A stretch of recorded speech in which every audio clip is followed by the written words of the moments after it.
Hello everyone, welcome to my channel. आज हम इस वीडियो में इलेक्ट्रोन्यूट्रलिटी प्रिंसिपल का कॉन्सेप्ट डिटेल में डिस्कस करेंगे। किसी कोऑर्डिनेशन कंपाउंड की स्ट्रक्चर, प्रॉपर्टीज एंड स्टेबिलिटी को अच्छे से समझाने के लिए पॉलिंग ने इलेक्ट्रोन्यूट्रलिटी का प्रिंसिपल दिया था, जो एक बहुत इंपॉर्टेंट कॉन्सेप्ट है। इस पर्टिकुलर वीडियो में इलेक्ट्रोन्यूट्रलिटी प्रिंसिपल का कॉन्सेप्ट क्या है, बेसिक कॉन्सेप्ट डिटेल में डिस्कस करेंगे। एग्जाम्पल्स के साथ इसके कॉन्सेप्ट को समझेंगे एंड प्रॉपर नोट्स आपको प्रोवाइड करूंगा, जो आपके एग्जाम प्रिपरेशन के लिए बहुत हेल्पफुल होगा। स्टार्ट करते हैं electroneutrality principle. Pauling's electroneutrality principle play a vital role in understanding the structure, properties and stability of coordination compound. This principle highlights the importance of maintaining charge balance between the central metal ion and ligand in coordination compound। ठीक है, तो polling के द्वारा ये इलेक्ट्रोन्यूट्रलिटी principal दिया गया था, जिसके थ्रू हम किसी भी कोऑर्डिनेशन कंपाउंड का स्ट्रक्चर, प्रॉपर्टी और उसका स्टेबिलिटी को अच्छे से समझ सकते हैं। इस प्रिंसिपल का मेन हाईलाइट ये था, ये इंपॉर्टेंट हाईलाइट ये था कि किसी भी कोई भी जो हमारा कोऑर्डिनेशन कंपाउंड होगा, उसका चार्ज बैलेंस को मेंटेन करना, सेंट्रल मेटल आयन और लिगेंड के बीच जो चार्ज बैलेंस होगा उसको मेंटेन करना इस प्रिंसिपल का मेन कॉन्सेप्ट है। Though the principle has some limitations, it still serve as a integral part of chemistry, giving us a deeper understanding of coordination compound. ठीक है, तो इसके कुछ लिमिटेशंस भी हैं इस थ्योरी के, बट उसके अलावा भी एक बहुत इंपॉर्टेंट प्रिंसिपल है, इंपॉर्टेंट कॉन्सेप्ट है, जो हमको कोऑर्डिनेशन कंपाउंड को समझने में बहुत मदद करता है।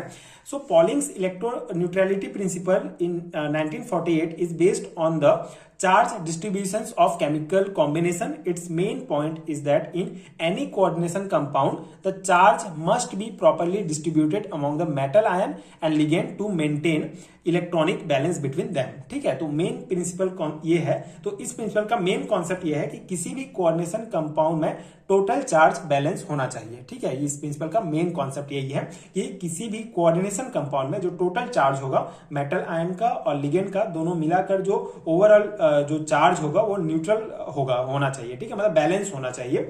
अगर चार्ज बैलेंस नहीं होगा तो जो कंपाउंड है वो अनस्टेबल हो जाएगा। ये इस कॉन्सेप्ट में बताया गया है। ठीक है, तो कुछ और इंपॉर्टेंट पॉइंट के द्वारा इस कॉन्सेप्ट को समझाया गया है, जैसे the charge of the central metal ion and the sum of the ionic charge of the ligand lead to stability. ठीक है, तो इस कॉन्सेप्ट का मेन ये है कि मेटल आयन कितना पॉजिटिव है एंड लिगेंड कितना नेगेटिव चार्ज ले रहा है, दोनों मिलाकर चार्ज न्यूट्रल के पास हो जाए तो कंपाउंड स्टेबल हो जाता है। इस पॉइंट में यही कहा गया है कि जो मेटल आयन है, मेटल आयन कितना पॉजिटिव है, पहला पॉइंट ये है, एंड लिगेंड जो है कितना नेगेटिव चार्ज ले रहा है।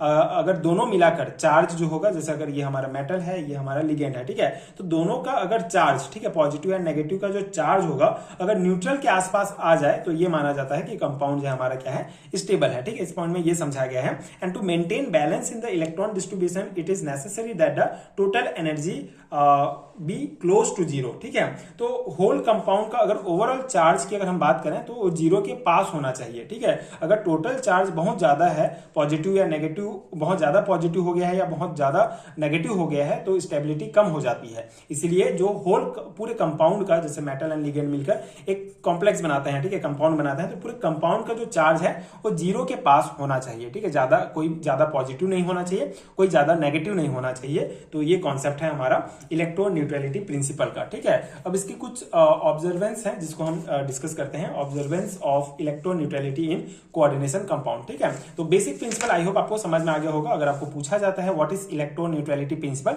तो आप ये कॉन्सेप्ट, ये थ्योरी पॉइंट लिख सकते हैं एंड एग्जांपल्स आगे हम डिस्कस करेंगे जिसको आप डेफिनेटली मेंशन कर सकते हैं। Observance of electroneutrality in coordination compound, जिसमें पहला पॉइंट है हमारा charge of the metal ion. The charge of the central metal ion affect the stability of the compound. For example Fe3+ and Fe2+ ion is combination with the same ligand will exhibit different stability.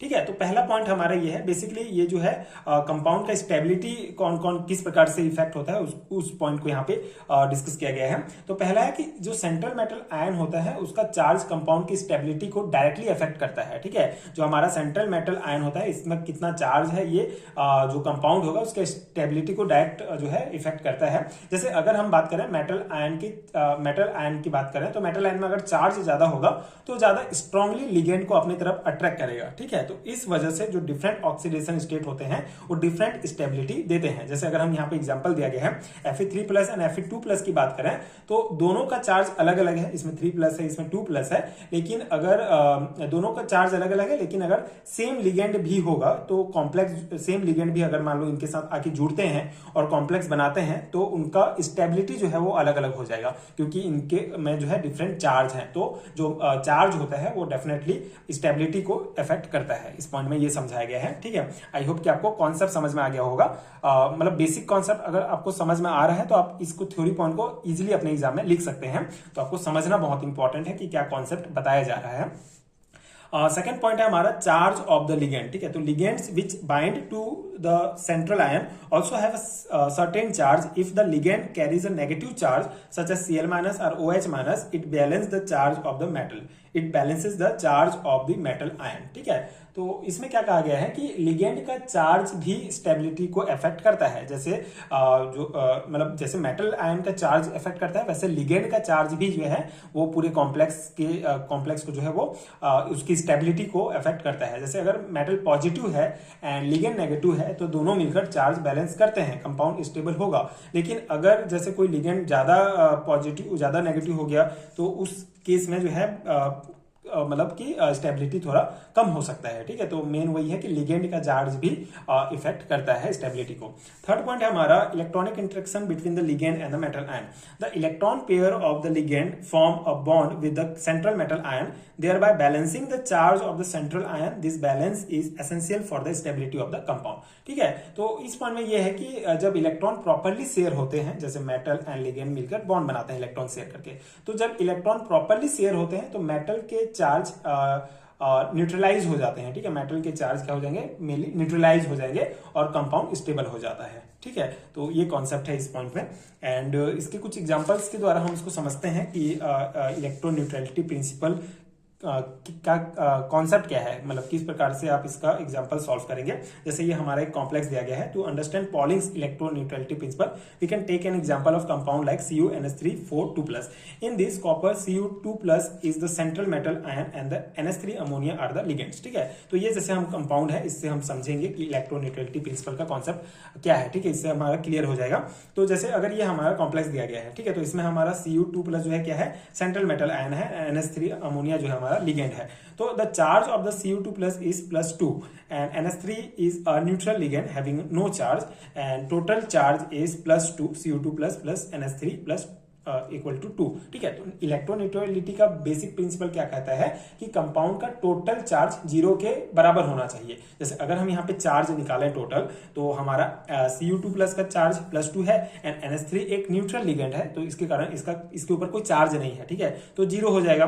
तो यहाँ पे हमारा total charge, इस complex का total charge कितना निकल जाएगा, +2। ठीक है, लेकिन प्रिंसिपल के हिसाब से ये है कि कंपाउंड का टोटल चार्ज 0 के बराबर होना चाहिए, 0 के पास होना चाहिए बेटर स्टेबिलिटी के लिए। लेकिन यहाँ पे एक क्या कॉन्सेप्ट है कि this compound conforms to the electroneutrality principle as the total charge is not 0 but a compound remain stable due to types of ligands and the ion balance। ठीक है, अब यहाँ पे कॉन्सेप्ट ये है कि कॉन्सेप्ट के आधार पर 0 होना चाहिए। अगर 0 है तो स्टेबल है, लेकिन फिर यहाँ पे 0 नहीं है टोटल चार्ज, फिर भी ये जो हमारा कंपाउंड है ये स्टेबल है। कैसे, देखिए उसी कॉन्सेप्ट को यहाँ पे बताया गया है कि जैसे अगर हम देखें कि यहाँ पे 0 नहीं है, +2 है, लेकिन ये कंपाउंड स्टेबल है, क्योंकि देखिए इसमें जो लिगेंड्स हैं, जो चार्ज बैलेंस है, ठीक है, वो अच्छे तरीके से हुआ है। जैसे लिगेंड न्यूट्रल है तो चार्ज इम्बैलेंस नहीं बढ़ाता। ठीक है ना, वो मतलब जैसे न्यूट्रल है, ज्यादा नेगेटिव नहीं होगा तो वो चार्ज इम्बैलेंस को नहीं बढ़ाएगा। और मेटल आयन का चार्ज फिक्स है, +2 जो है वो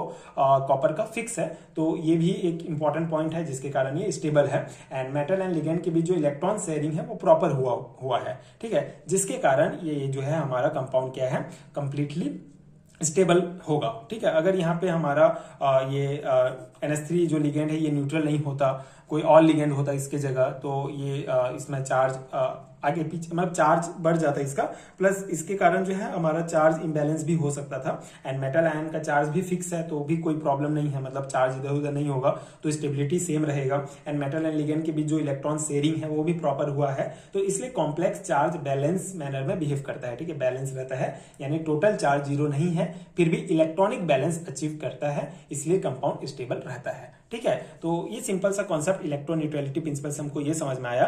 पॉलिंग ने ये बताया कि जो टोटल चार्ज है वो जीरो के नियर होना चाहिए, पास होना चाहिए, तभी स्टेबल कंपाउंड स्टेबल होगा। लेकिन अगर ऐसा नहीं है तो अगर पूरा कंपाउंड का जो चार्ज बैलेंस है वो अच्छे से हुआ है तो भी कंपाउंड जो है स्टेबल होगा हमारा। ठीक है, तो ये बेसिक कॉन्सेप्ट था इलेक्ट्रोन्यूट्रलिटी प्रिंसिपल का।